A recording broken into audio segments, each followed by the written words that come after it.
honourable member for Saanich Gulf Islands. Mr. Speaker, I appreciated the comments from the member for St. John's East and earlier comments about the history of the unions, which some government members questioned. I recall a very old retired coal miner from industrial Cape Breton who told me that he said, I must have gone into the unions must have gone into the mines very young. And he said that he'd remembered how young he was, that he came home one day crying, and he said to his mother, you should have told me. He was a coal miner at the time. She said, what should I have told you? He said, you should have told me there was no Santa Claus. That's how young he was when he went in the mines. I just want to ask the honourable member from St. John's East if he would agree with me that unions gave us a great deal, but that they mustn't be idealized and glorified. Everything changes over time, and all unions are not perfect, and all corporations are not evil. And how does he respond to that?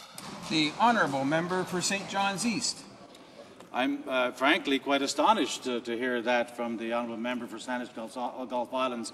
I don't recall saying it being as idealistic as the member herself may once have been, to think that there was perfection to be found around us throughout our life, and I wouldn't want to be accused of that. Obviously, we live in a democratic world where people disagree, and there are people with many different degrees of idealism associated with their work. But I will say this, that more good has been wrought by unions over the last 100 years in improving the lot of not only their own members, but working people and society in general, than just about any institution that I can think of, frankly.